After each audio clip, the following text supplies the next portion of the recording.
That Yes, last five sir. seconds Yes, is crazy. yes, sir. Yes, sir. Good morning, football, college football fans across America. Welcome to another episode of the Big College Football Show at 11.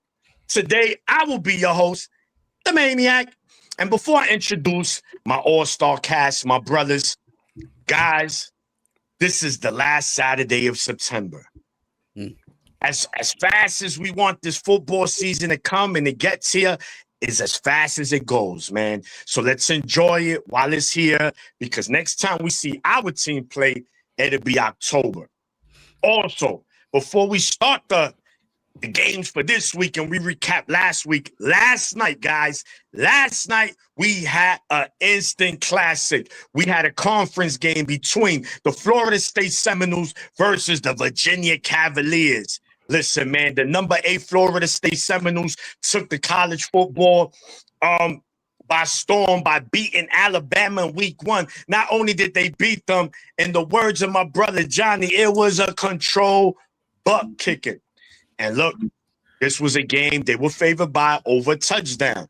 They end up losing in double overtime, a controversial call, which to me, I would have called that a touchdown. But again, I don't get paid to do that. I get paid to work in the hospital. So anyway, guys, before I want your thoughts, Josh, let's start with you. Introduce yourself, my brother. Yo, what up? One half of House Divided. Your resident Buckeye fan, your only Buckeye fan here today. I'm ready to talk some games, man. I was not going to watch that Florida State game, but y'all convinced me, and it was a hell of a game. So let's get this thing started. Let's get college football week started. All right. Good morning, good people. It is I, the Maze Madman, here to talk some college football with my guys and yourself. Let's get it. Yo, what it do? What it do? What it do when it's doing it? This is Johnny Olden Jr. ready to talk some college football. We got a late start because of StreamYard, but we here. We here. What's going on, y'all? The other half of House Divided, your resident Michigan fan, Marcus, ready to get to this good slate of games we got this week. We got some rivalries. We got some top 25 matchups. Let's dig in. Yeah. All right. So we're good. FSU, UVA. No one got any thoughts regarding that game last night? No. Let me tag in. Yo. I didn't know we were talking about the game. Yeah. No, for sure. So first of all, I had to watch this game at the same time SmackDown was on, and that wiped out the nasty taste that show put in my mouth. But Castellanos was that guy most of the night, man. And to back to Maniac's point, when you let teams hang around, honestly, Virginia had control of this game early on. They had control of this game early on in the first half. Then, Florida State starts inching their way back and making it a little bit competitive. It ends up into a track race. I don't have confidence in either one of these defenses anymore. That's one thing. But shout out to Tony Elliott, man. I think he has something going on in Virginia. I had thought that Fran Brown up there at Syracuse has stolen some of his thunder over there in the ACC, but he's still got a solid program over there, and he saw an opportunity to be a top 10 team at home early on in the season, and they seized it. To talk about the Deuce Robinson catch, I was screaming the entire time that was a catch until the last review, the last shot they showed on the replay. You can see him as he's going out of bounds, take his hands off the ball a little bit again. So, he never really controlled it for more than a step. So, even if you was trying to give him the bail, look, he got 2 feet down, the man, he's still fumbling with it. First of all, I've never seen somebody drop a football 17 times in one possession. But, boy, squeeze the peel. You are 6 forever, and your hands got to be 2 catcher's mitts. Catch the damn ball. But unfortunately, they pull that one off. They end up in overtime, and UVA just pulls it out, gets an interception, I believe, or something looked like an interception at the end. But yeah, I don't know, man. I felt like that was one of the better games for college football this year, and it's just unfortunate that it doesn't necessarily have a lasting impact for the rest of the season unless one of these teams loses again. Right now, though, they're still well within the hunt if they run the table and they compete for the conference title. So I don't know. It's bittersweet. Really good game. Does it still have the same impact? All right. Josh, any thoughts on last night's classic? Yeah, first of all, does anybody have eyes on Squirrel White after that? After the fans, He good, bro. He all right. I'm just wondering because it seemed like everybody. And I'm sure it was some extra stumps in there.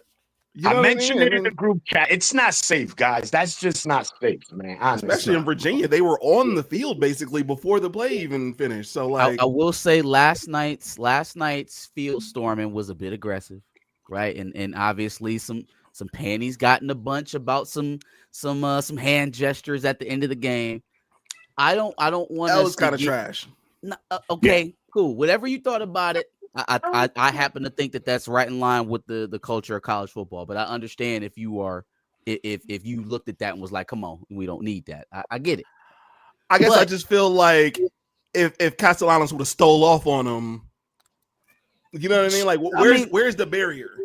Yes. What's that right in line with? Right. Yeah. Okay. Look. Go ahead. And shout out to Castellanos for keeping this cool, man. Because look, here's the thing, man. If somebody flipping you the bird after a tough loss is the line we draw, then we got to draw back the line on a lot of shit that happens. Every time we go up to Sparty up there in East Lansing, we basically got the fans spitting on our necks. Okay, so there's a lot of things that we have to adjust if we're going to take that much offense. When you get the chance to finally be in front of an athlete and you flicking them off again, right? It's trash. There's no barrier when now you're right in front of him. Do you want to strip something away from the culture of college football because of one asshole on TV? Is my point. No, not that. I would say, look, I don't want to spend too much time on this, but I would say not that part. The flipping the bird, I get it.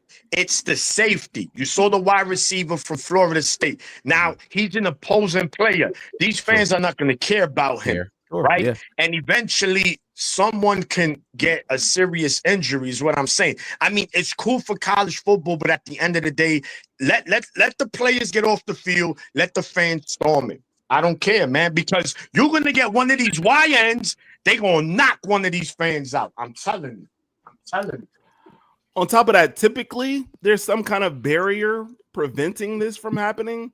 There was absolutely no barrier in Virginia Stadium. Well, how exactly are you supposed to stop 30, 40, 50,000 people from rushing at once? There really is no metric from that other than banning it outright and making it illegal, which I think is a step too far. Yeah. It's a complicated conversation for sure. It is. I mean, that's gonna be that could be a topic for another episode without a doubt, man. Hopefully we get a few storming in Washington today. But anyway, so okay. Josh, man, okay. Go ahead. So go ahead, Josh. You can wrap it up before we you good? Before we hand it off to me. Obviously a classic game. I really would have liked to have seen Castellanos win that one, me personally. I've just become a fan of him. He called his shot against Alabama and won that game. And so I would have liked to have seen him do that. But like I told you on the group chat, I think this said a little bit more about Virginia and their will to win this one, even though they had some mistakes. So that's it.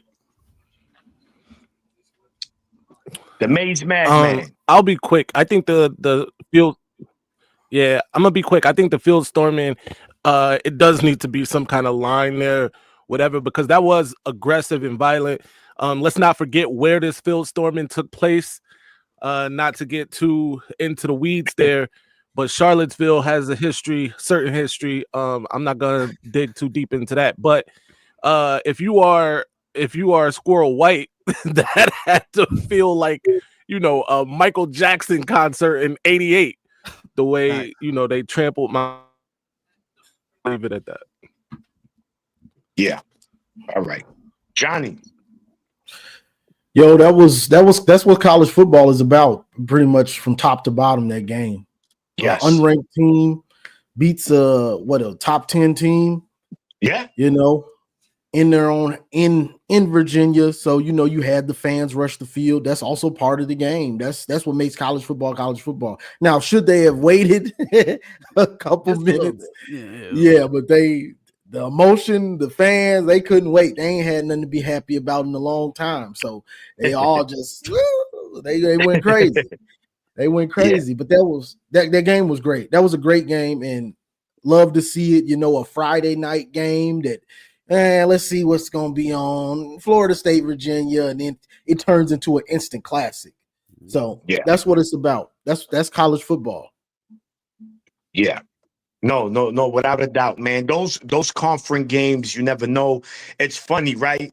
In 95, Virginia upsetted a top 10 Seminole team. In 2005, they upsetted a top 10 Seminole team. In 2025, they upsetted something with the fives and Virginia, Florida State, man. Something about it. But moving along, guys, last week, the game of the week was the Indiana Hoosiers versus the Illinois. I don't know why. They need to change that name. But I got to give props to my brother Josh. He is currently 5-0 in games of the week, if I'm not mistaken. Okay, player, I see you. So listen, man, it was an ass whooping from the opening kickoff to the final whistle. Josh, let's start with you, man, Mr. 5-0. What was your thoughts on that Indiana win over Illinois? Yeah, I don't think I expected it to be the ass kicking that it ended up being. Definitely didn't call that whatsoever. But I did feel like, I don't know what it is with these offenses that Cignetti is Frankensteining together every year. Kind of reminds me of Mel Tucker's Michigan States at times and some other teams that kind of put together their teams. But I like Mendoza. I think he's been showing and proving why he might need to be in the Heisman race. And I just think that their offense to once again for another year, they're trying to prove why they need to be in the playoffs. And so we're probably going to get play from them for the rest of the season like this. Now they'll definitely take some losses, but they're a good team. They're a good team, and their defense is commendable. So yeah, definitely. JOJ. Yeah, I picked Cignetti in Indiana last week, so I wasn't surprised by this. Yeah, I wasn't surprised by it. Like I said, Google him. Google him. But the thing about Cignetti is his system. You can tell the players he gets for his system, they're not leaving practice. You can tell until they have it down. Like they are fundamentally sound and understand the ins and outs of his system. And then they're not a young team either this year. So they're an older team, and he filled it with the transfer portal again, the holes that he had, and them boys is locked in, ready to go. He sent a message to not only Illinois, I mean, they really got the message, but he sent the message to the Big Ten and also college football, like, I ain't went nowhere. Y'all got to deal with me. So, quick question. November 8th, they see Penn State. I'm just wondering, do y'all think they're big enough to beat Penn State? And they might. Ask me that question after today. Ask me that question after Penn State. Good one, Marcus. So, go ahead, Marcus. Let us know, man. Was that ass whooping that Illinois took last week surprise you? They made a believer out of me. They made a believer out of me. I was strongly in the camp of Illinois, and Illinois has a chance today versus USC to maybe turn perception around for them. But as of right now, as we speak, and as of what I saw last weekend, boy, they ran up in their house, took everything while they was laying on the floor. They said, lay it down right now. And one thing that really surprised me about it is that they were able to hold Illinois down with their front. Like I didn't expect them to be able to stop their running game, which essentially made their RPO game ineffectual. Like there is no RPO if you have no run, if you're not running the ball to any effectual point. Yeah, defense is a lot better than even what I thought it was last year. Offense has continued to be a fire starter, an engine for the team. I think there is a little bit to be found out in whether or not, if you take away the big plays away from Indiana, if you can slow them down, like if you have a decided advantage in the trenches and they have to find extra ways to move the ball that aren't just, throw the ball a million miles, then can they move that way? Can they be methodical in a defensive struggle? They haven't had to prove that yet. I think they will as they get deeper into the season. But as it stands now, man, color me impressed for sure. Yeah. Yeah, I'm impressed. I think one of the things that I took away from it is they can score with anybody. And even before they get to Penn State, by the way, Josh, they got to play Oregon, I believe, before that. So we're gonna know a lot about this team for sure in the coming weeks. But I think they can put up points with anybody. It becomes what I think a couple people alluded to is, can they stop other teams when it matters, when they need to? Illinois didn't really put up that struggle. Their quarterback, for instance, in that game had more than double the amount of touchdowns as he had incompletions. Like, let that sink in for a second. He missed on 2 passes, bro, and had 5 touchdown passes. So I'm impressed. Cignetti is right to say whatever he wants to say right now, including Google him. Yeah, definitely, man. Look, regardless of the fact, man, you have to give Indiana credit. Whether Illinois is overrated or not, they were a top 10 team at that moment. And they beat them by 50 plus. Okay, guys? 50 plus. If that was Michigan, if that was Ohio State, if that was Penn State who did that to Illinois, we'd be bragging about our teams for doing that. Let's keep it real. That wasn't Central Michigan. That wasn't Ohio. That was Illinois. So they got to get their credit for that. Because it wasn't, field goal. Wow. That was a wild performance by them, man. So, again, like you guys mentioned, their schedule is lined up to let us know if they're a $3 bill or they not. So, listen, man, this is going to lead us to our first segment of the day, The Huddle, with my brother, Marcus. Take it away, champ. For sure, man. So, on this week's episode of The Huddle, wanted to bring up something here. There's been a topic here over the last couple of weeks, especially with this new NIL age that we're in, the new age of the transfer portal.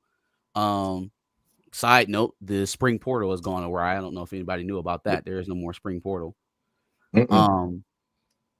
There's been a large conversation among the Power Four about whether or not the conferences would agree, the universities would be on the same page about a 5-year limit for eligibility for football, for college football.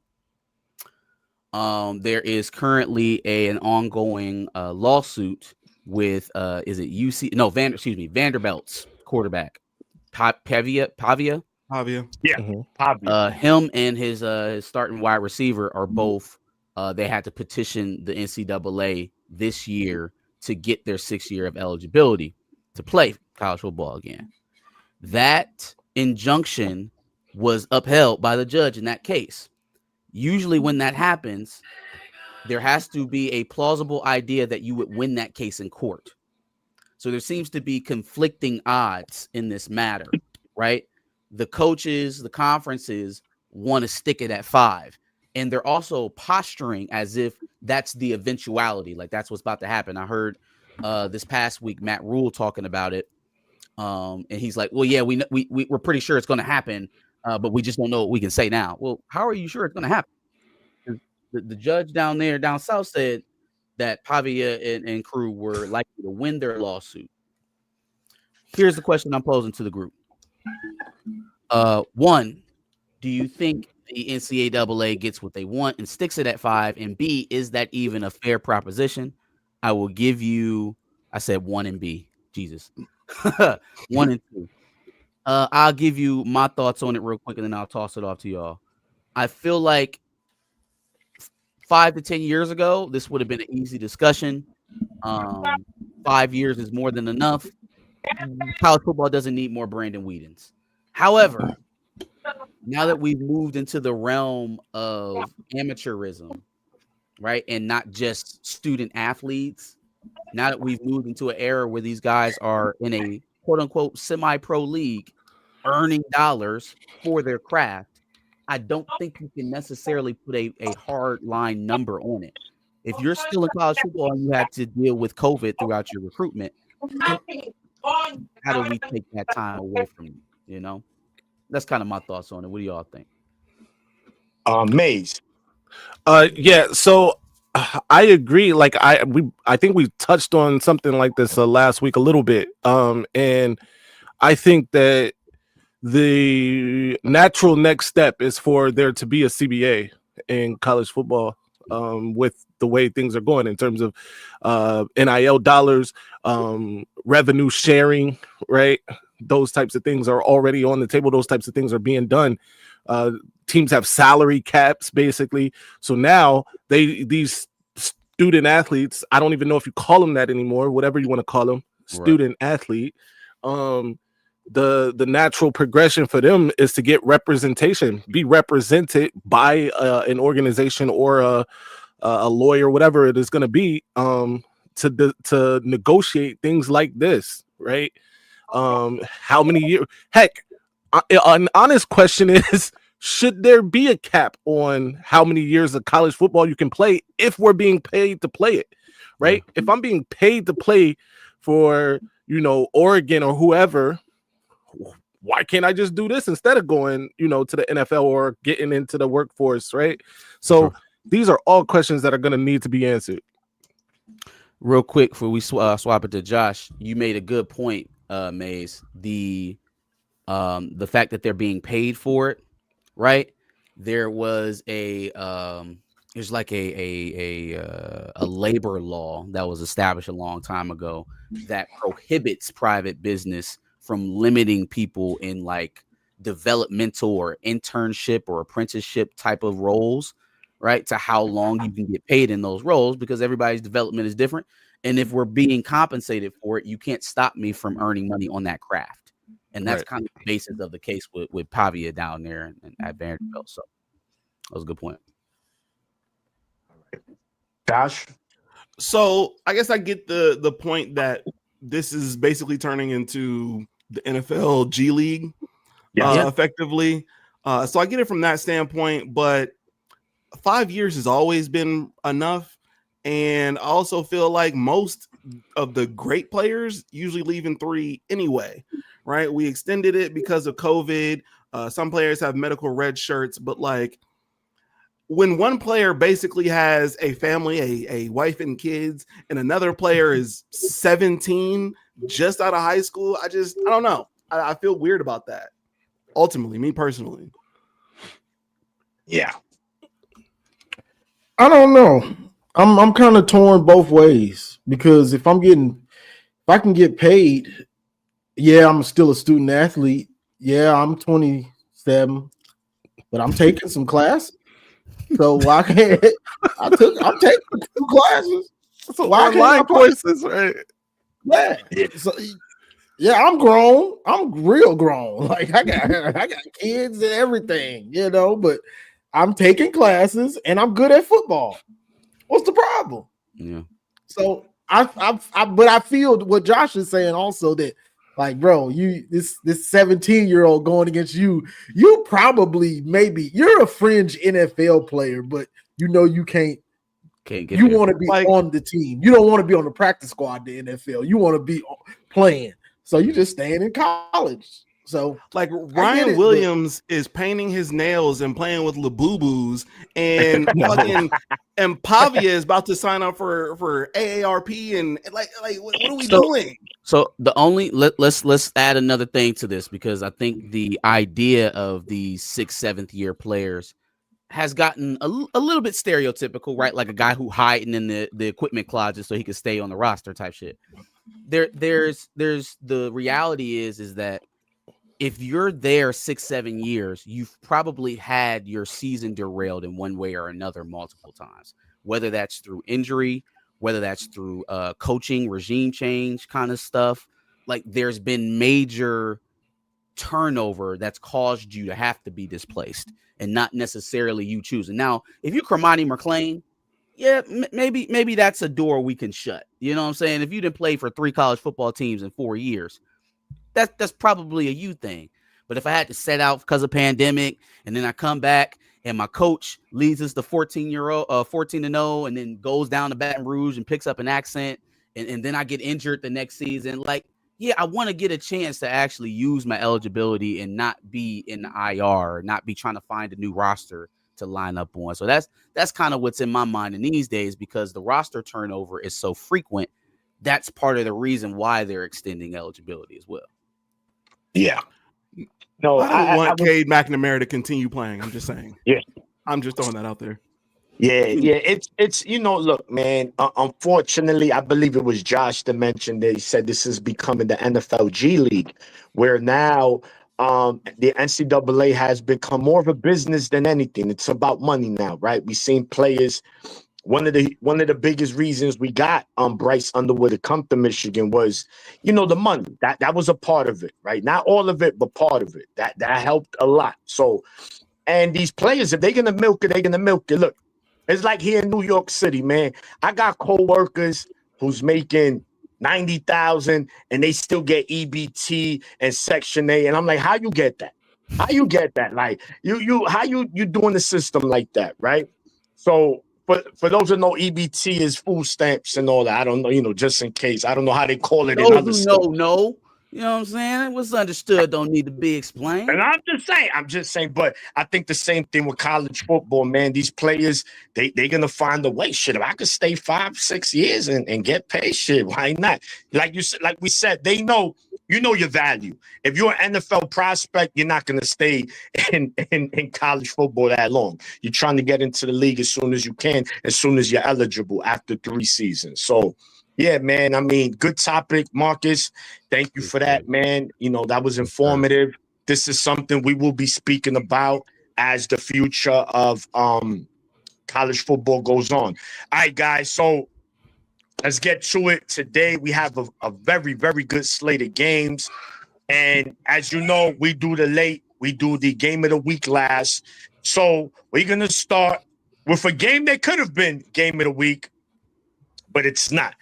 Alabama Roll Tide versus Georgia Bulldogs. Kirby Smart, gentlemen, is currently 1-6 versus Bama.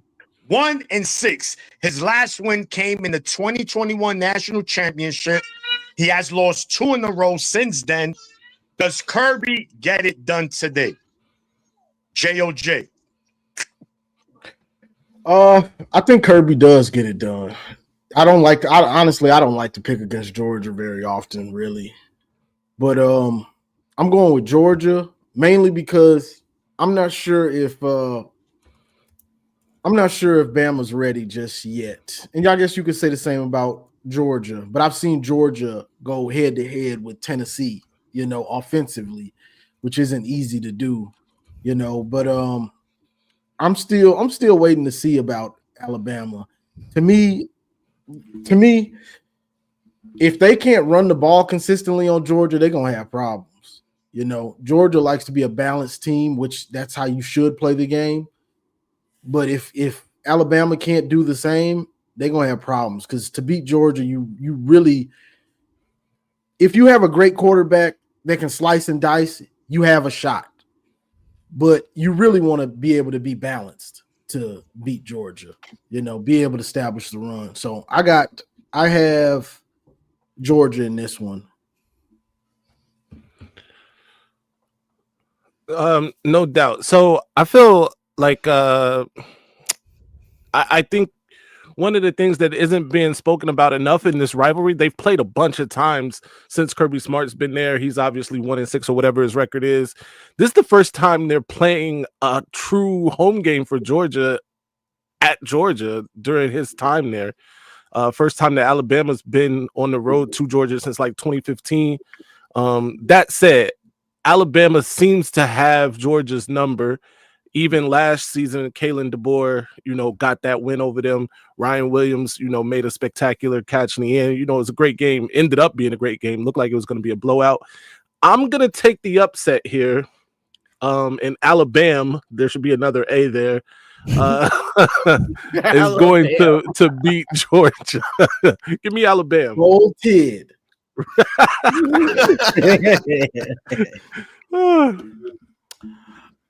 Okay. I feel opposite about Alabama. I don't know what the faith in Kalen DeBoer is and the culture that he's built around Alabama. Obviously, since Nick Saban's gone now, it's Kalen DeBoer's team. They're going on the road. Both teams had a bye week last week, I believe. Georgia has shown me, especially in the Tennessee game, that even if they get a slow start, they're good enough and they have the willpower to go in and win a tough game.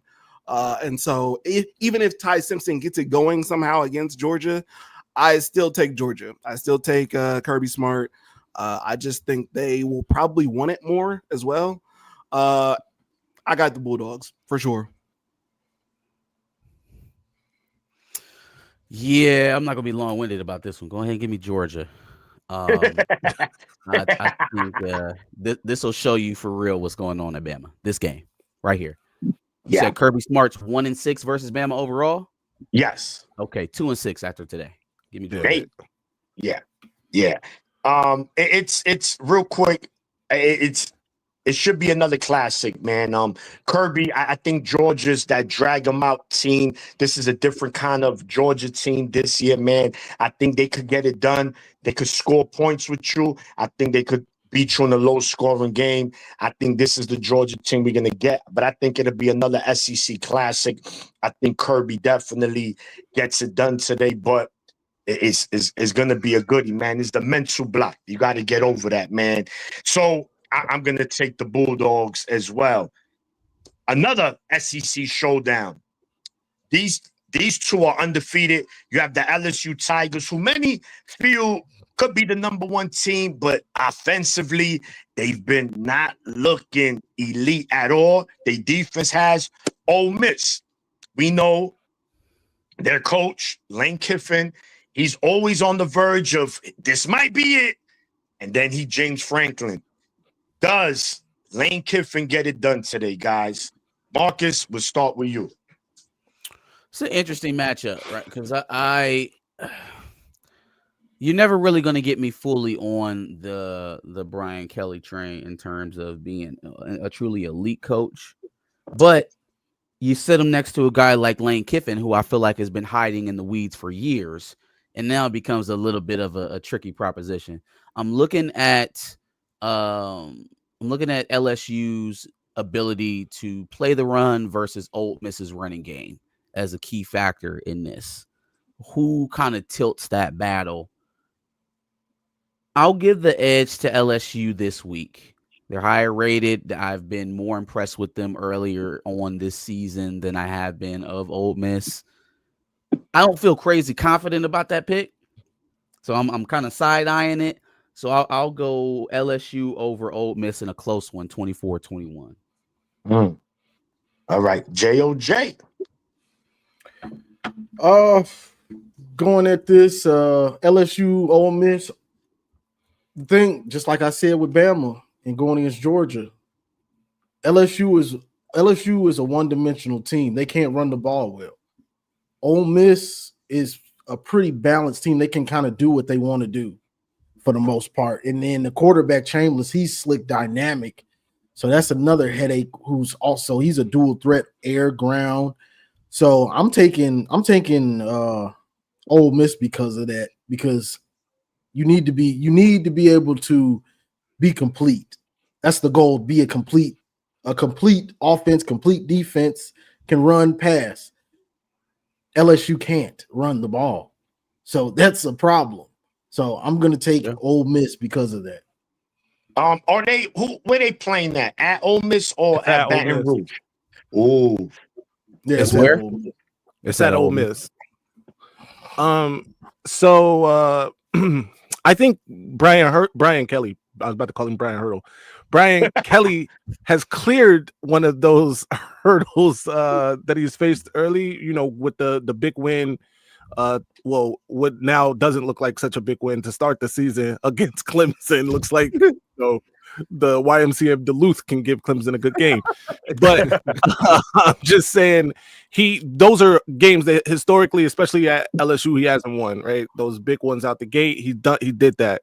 I agree with Johnny that they cannot seem to run the football, and it's crazy because they got a very talented running back room. For whatever reason, they can't figure that out. But they also have a guy at quarterback that's pretty good. Now, granted, Chambliss, like Johnny said, is very dynamic, and they will have to wrangle him, make him kind of one-dimensional, spy him, whatever they got to do. But I just like Brian Kelly a little more than I like the other guy in this situation, Lane Kiffin. Say his name. I know, right? I like Brian Kelly a little more than I like Lane Kiffin. Lane Kiffin is at home. That's going to matter. But I think LSU ends up winning this game by 10-plus points. Ooh, whoa. Wow. Josh? Okay, so to contrast the point that everybody's making about LSU not being able to run the ball, I checked Daniel Henry's comment about Ole Miss's run defense being ranked in the hundreds. They're 120th in run defense. That doesn't get right week. It's a get right week. Away that completely. That still don't mean that they can run it on them. Okay, but then that takes away that whole situation. Give me LSU. I just don't believe in Ole Miss the way that I probably should, being that they're 10th? Right. No, 13th. LSU is going to face some losses this season. It's not going to be the Ole Miss. Okay. Ole Miss. Yeah, this is one of them games, man, that again, college football just comes and bites you. You just don't know, man. It's a SEC, it's a conference game. They're always good games, man. Can Lane Kiffin get over that hump? And does LSU's offense finally bites them in the rear end in this game where the defense keeps them in it, but the offense is not able to muster any points? That's going to be interesting to see. I'm just going to go with the Tigers. I'm going to go with what's been more successful in the past. But, hey, man, Brian Kelly and Lane Kiffin, this is huge seasons for both coaches because they really need to prove a lot this season. More so Brian Kelly. So give me the Tigers. It should be another good game, man. All right, gentlemen, the Big Ten. Let's move it to the Big Ten. We have the USC Trojans traveling over here to the Midwest. They'll be taking on Illinois. Now, we spoke about Illinois earlier in the opener. They coming off a 50-plus point loss to Indiana. USC is coming off a win at home to Michigan State. They beat them 45-31. But we know about these West Coast teams traveling Midwest/East Coast. They do have troubles with these times. Can Illinois get it back? Can they just dust it off? This is the game. So, Josh, we're going to get right to you. USC, Illinois, Big Noon, Channel 5. Who wins and why? So one thing I didn't mention when we talked about the Indiana game is the fact that Illinois is pretty beat up. They're pretty banged up. And I don't know. I haven't checked the full injury report or anything like that, but I don't know if they're still ready. And so that kind of plays a factor. I mean, if their defense is banged up, USC could very well score. And so I'd like USC to win this game. I feel like USC feels like they need to win this game. I feel like I'm going to give USC the edge on this one. All right. Yes. All right. Marcus, talk to us. So I think it is a godsend after the type of whooping that Illinois got last week to be able to come home. It's just their luck, though, that they face another, high octane offense, a team that's going to want to go a million miles a minute, and they're going to have to really get up and play early. I think that Illinois has a much better outing than they did against who they just played, Indiana. Yeah. But I don't know, man. They're at home. Give me USC. Give me USC in a close one. Yeah, I'm kind of agreeing with y'all. Illinois, they get to go back home, but like you said, the problem is you're facing another team that's loaded on offense and you're banged up on defense. Yeah. I wouldn't be surprised if this game gets ugly because USC is trying to become a balanced team with Lincoln Riley's trying to become balanced. And what's his name? Maeva. Say it 4 times. He said, my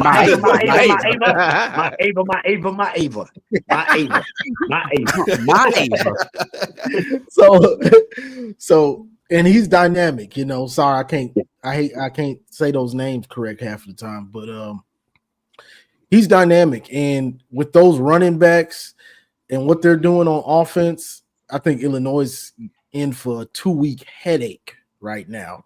I think USC is going to pull away from them, and if Illinois don't strap it in on offense and defense, it's going to get ugly again, real ugly. So yeah, I got USC.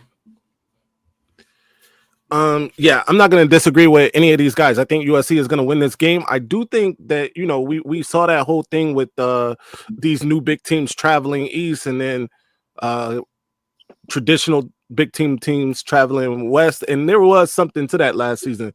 That said, too many injuries for Illinois. Maeva and that offense look really good. I think USC runs away with this one. Yeah, no, definitely. I think we're all in agreement here. Is right across the board, is unanimous. USC. If Illinois is going to hang around, they have to put on the Big Ten hat. And what's the Big Ten hat? Run the ball, run the ball, run the ball. It's the only way they're going to remotely have a chance of beating these guys. They don't have the weapons on offense to go blow for blow with USC, who right now, their offense is, man, just cooking right now. They defense, there's some question marks there. But nonetheless, USC gets it done today. And, I think they get a bye, and then they play Michigan. All right. So, now, the Ohio State Buckeyes, the number 1 ranked team, the defending national champions, travel to Washington. They first road game of the season. Julian saying there's been question marks going into this game to see. We know against Ohio, Grambling, he looked like the perfect quarterback. Texas, he did what he had to do to win. Nonetheless, it didn't look pretty, but he got the job done. That's what mattered. So, Mays, we're going to start with you. The Buckeyes, do they roll, or does Washington give them a scare? Yeah. So I think at the end, Ohio State's going to be multiple point. They're going to win this game by multiple touchdowns, right? I'm saying 2 to 3. But I think early on it could be a little struggle. I will give Julian saying this. He really got his first start against Texas.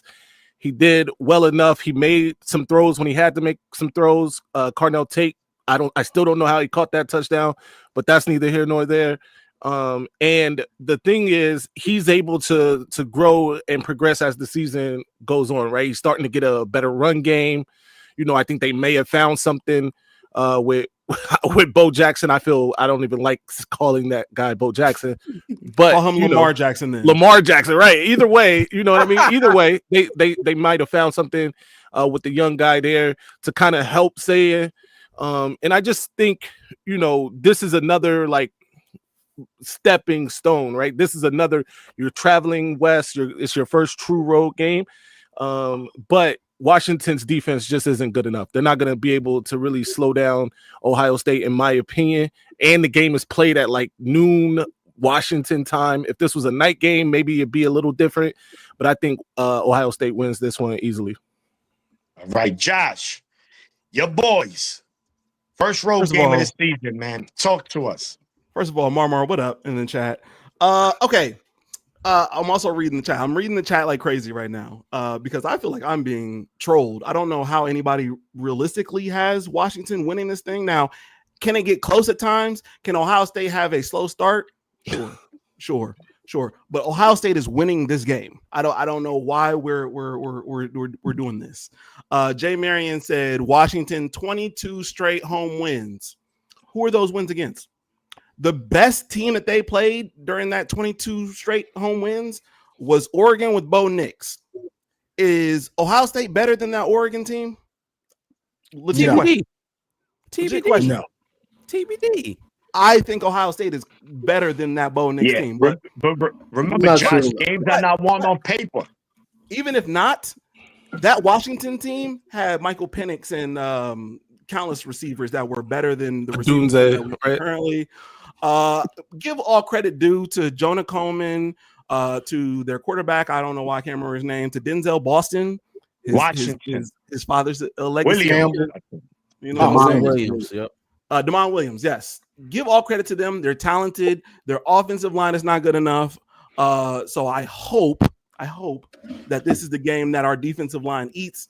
But the linebackers are going to be good. Sonny Styles and Arvell Reese are going to eat. And their wide receivers are good, but they're not that good. I mean, y'all told me Texas was going to for sure beat us, and that didn't happen. Why is Washington going to do it? Move on. Why is Washington going to do it? Give me the Bucks. So the Bucks. All right. Marcus, talk to us, man. The Huskies or the Buckeyes? I don't like how confident Josh is being.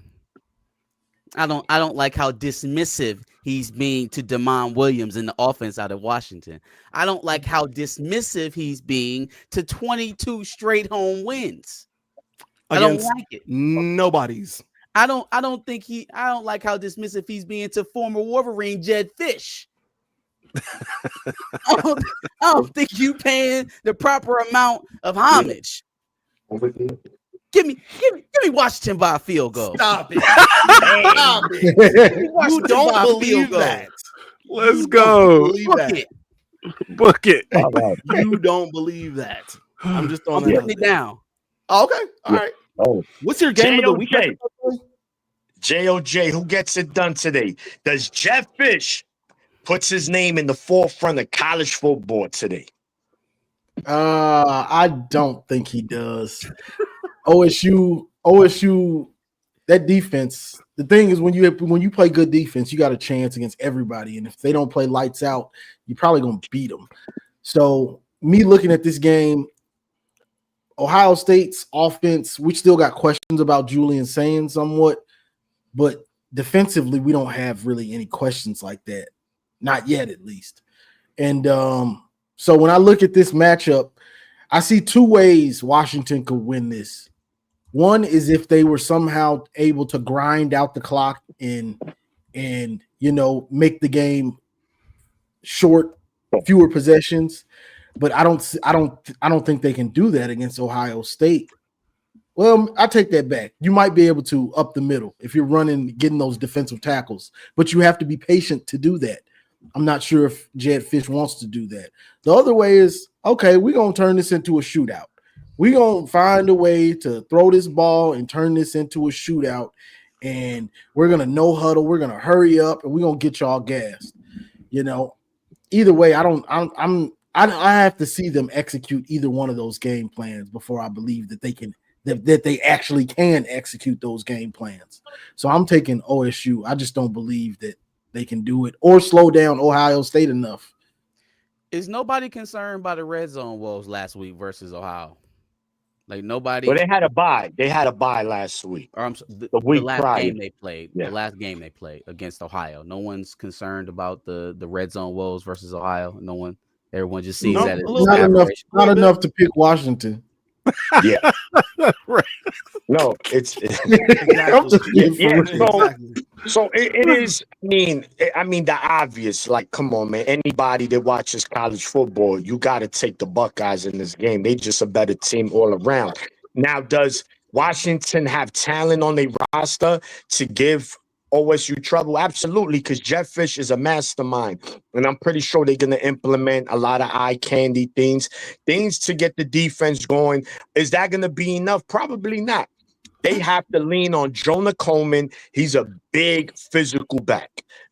Sometimes you got to win a game. You got to get out your element to win a game. Washington might have to do that, right? Slow it down, because the more possessions OSU get, you're just in trouble. OSU on paper probably has the most talented roster in all in college football. So if you're keeping that offense on the sidelines, then that's going to always give you a great chance of winning. But at the end of the day, man, as much I'll be rooting for the Huskies. I'm not going to sit here and lie. I'll have my pom-poms. Go Huskies. But, let's go, Jet Fish. I'm going to go. Let's go, baby.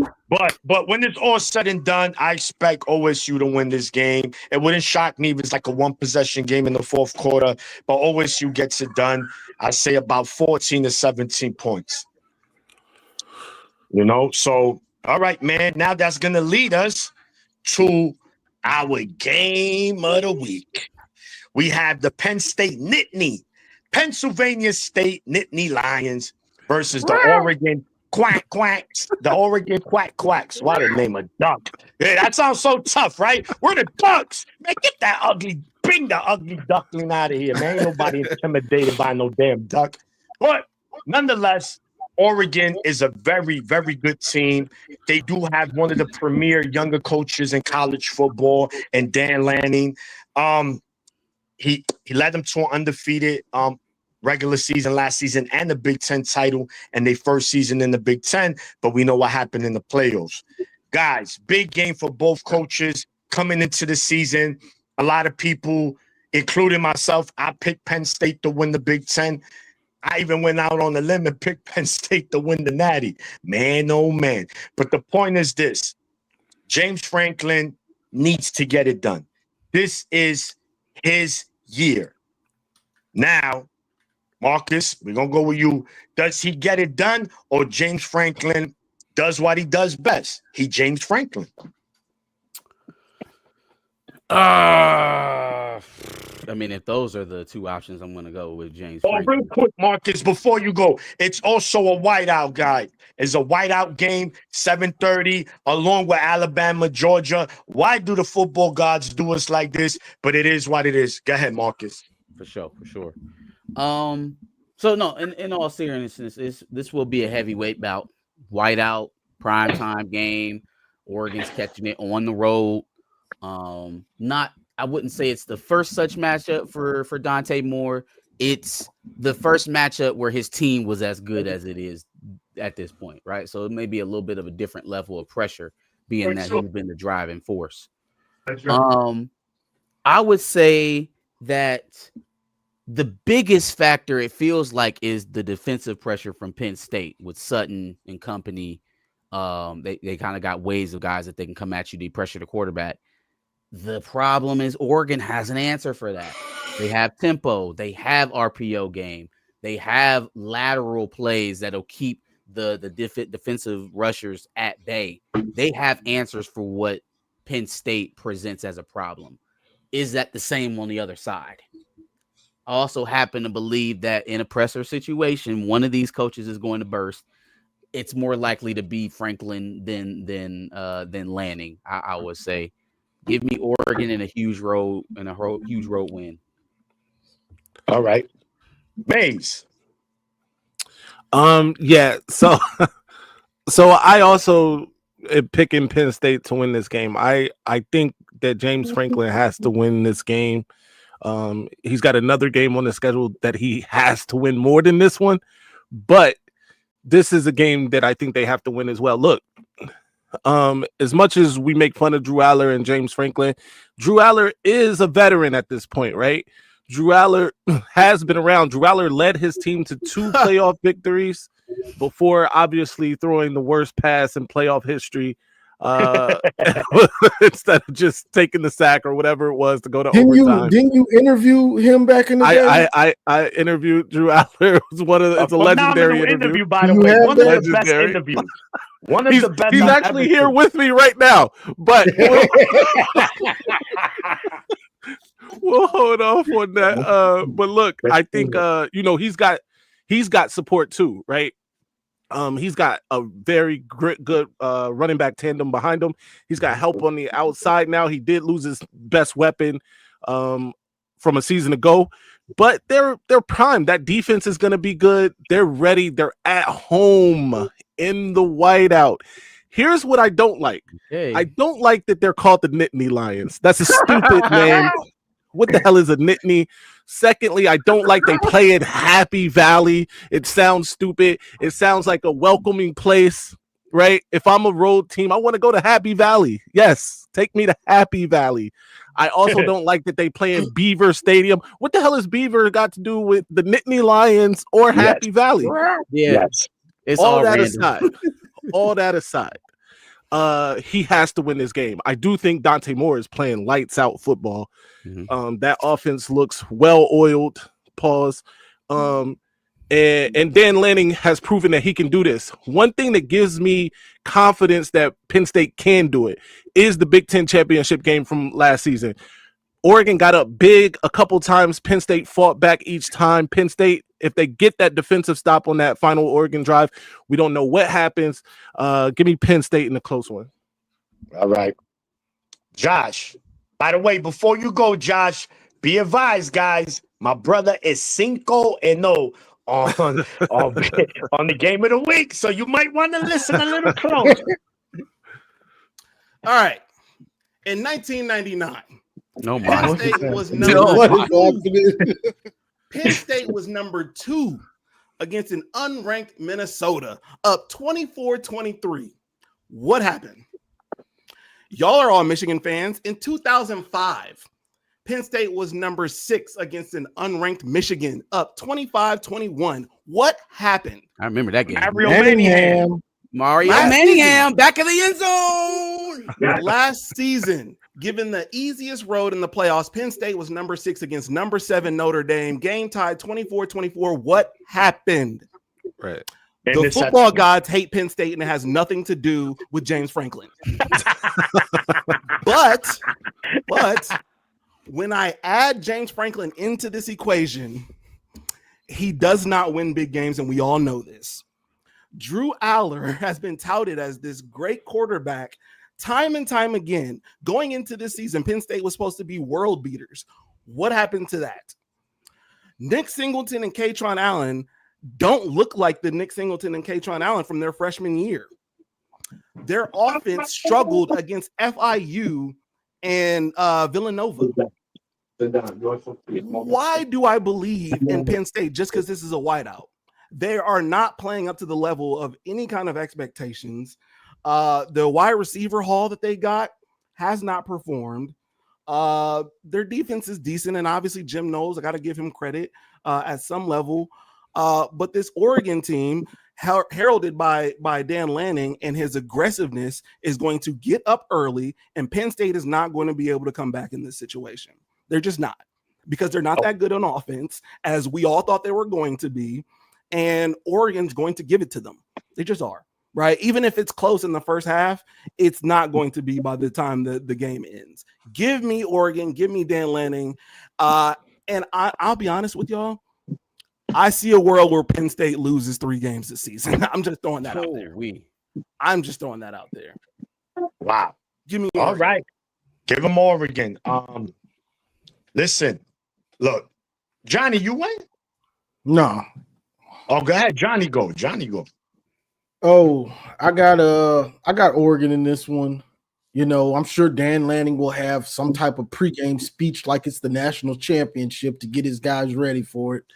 You know, Facts. And then he won't have one if he does make the championship, but that's neither here nor there. But Penn State, I just don't believe in them that much. And Drew Lahr, he never shows me enough. You've been around a long time, bro. You should be able to carry a team in a big game. He should be able to carry them to this win if he needs to, and I don't think he can. Dante Moore and those receivers and the offensive scheme of Oregon, I think it's going to be too much. I don't know if Penn State, because when you play a team like this, and the same thing goes for a Washington team, they're gonna throw all these sideways passes and stuff. They're gonna make you defend every inch of the field. And if you can't stop the simple stuff, like if you're not, when they throw those swing passes and those screens, if you're not getting off your blocks and turning a 1 yard gain and stopping a 1 yard gain, and that's what it is. But if they're catching it and they're getting 6, 7, 8 after contact, you in for a long game. They finna destroy you. So that's going to be a thing to watch Penn State. Will they watch? If they're not getting those tackles, when they throw those swing passes, if it's only going for 2 or 3, we might have something to watch. But if they breaking the tackle or making that first dude miss and he's getting 7, 8, or even 25 or 50, it's going to be a long day for them. So I don't believe in James Franklin. They're going to have to prove it to me. And if Penn State can't run the ball consistently, it's a wrap for them. Yeah. Yeah, man, this is definitely, to me, a game where it's more for James Franklin. I think we have to see Penn State win this game. I do think that playing at home in the whiteout game is going to be a huge factor. Although in Eugene, they have one of the more hostile environments in all of college football. But I think Penn State and Happy Valley, man, it sounds like a club that a certain group shouldn't go to. Hey, I saw you in Happy Valley. Hey, yo. You wow. They about to cancel us. You might be on something. You in Happy Valley. I saw you in Happy Valley. You was dressed as a Nittany Lion. Hey. So, didn't I see you in Happy Valley? Yeah, I saw you coming out of Happy Valley. Hey, either way, were you leaving Beaver Stadium? Beaver Stadium, girl. I love Beaver Stadium. Oh man, Beaver. No man, it's another great game on the schedule, man. This is gonna have a lot of Big Ten implications. The winner definitely in the driver's seat to head to the Big Ten championship. Like Mays mentioned, they did face each other in the Big Ten championship last season, a game that Oregon won by 1 possession. Listen, guys, bro, I'll keep playing with fire and I don't learn my lesson. I'm going to go with James Franklin because I think Jim knows could be the deciding factor here. I think they've been waiting for a game like this. But again, I think if a team get blown out, it will be Penn State.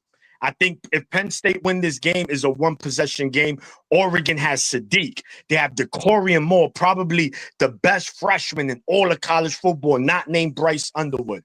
And it's going to be a lot for that defense. So I'm eager to see how does Jim Knowles attack that high-octane offense, man. It's going to be interesting. Like Johnny said, they like to attack you vertically as well, not just laterally. So we're going to see how they do that. But give me Mr. Choke Artist, James Franklin, gets it done. Then we hype him up, only for him to lose to Minnesota like 2 weeks later or something. But I'm gonna go. I'm never hyping up James Franklin, by the way. I know. I'm going to Nittany Lions, man. And let's see. Should be another good one. We're almost wrapping it up, but before we do, of course, it's only right we end it with my brother segment. Get money with Josh. We gotta sing. We gotta sing the song for the segment. I get money. I get money. We gotta sing this. You know they'll copyright you for the melody just alone. Throwing that out there. They gonna get your ass. I get it. Johnny got a freestyle. No. Go ahead, Johnny. Freestyle. All right, man. Yutta's intact. You know what I'm saying? We about to get y'all shamanyan. You heard? You heard? Dead ass B. I don't got the do-rag. I don't know where the do-rag went. I don't know. Anyway. All right. I told y'all Happy Valley. I left it at Happy Valley. Facts. 1000%. At Beaver Stadium. Anyway. I got USC money line before I even knew we were going to actually preview that game here. I just think a beat up Illinois. Give me USC money line over them. Ohio State money line. Come on, y'all. What are we doing? I know Marcus says he's got Washington, but he's capping. Don't mess up your money on listening to Marcus. I'm just saying. Take the Georgia spread. Take the Georgia spread. I think it's going to be a close one at the very least. So they're not going to probably. I think they're going to win, but at the very least, 2.5 spread. I think that's a good one. Also, on a serious note, take the UCF spread. First of all, Scott Frost and UCF has been playing really well. They're undefeated. Kansas State looks atrocious. I think they're 1-3. Yeah, they lost to Army. Win the conference again. Somebody picked them to win the conference. Who was that? No. Yo, don't do this. Okay, it wasn't me. But the team I picked isn't doing well either. By the way, the Arizona State beat TCU last night. Was that last night? Look that up. Yeah. What they play at 1 in the morning? It was on. Yeah, Fox. bro. You know the West Coast team. Facts. But on a serious note, RIP to UCF's O-line coach. I think they're playing for something out there. I think they're playing for something. They have a reason that they're going to want to go in and win this game. On top of just wanting to stay undefeated. So take UCF. And I want y'all thoughts on the over/under for the Oregon Penn State game. Do they go over or under? I think it was 53.5, 52.5. Under. I'm gonna go under. I think in the 40s. I think it'd be in the 20 something at most to me. I'm taking the over. I'm taking the over. Yeah, I have the over. I think there's going to be some scoring going on. Me personally, but take y'all pick on that one. Marcus, what you think? Give me the over. Over. Maze. Over.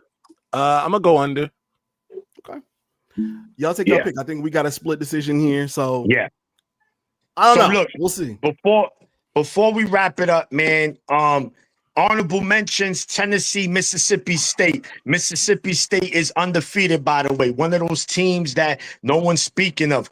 Do we know if they for real against Tennessee? And also, Notre Dame travels to Arkansas. The first meeting ever between the two schools. Notre Dame is 1-2.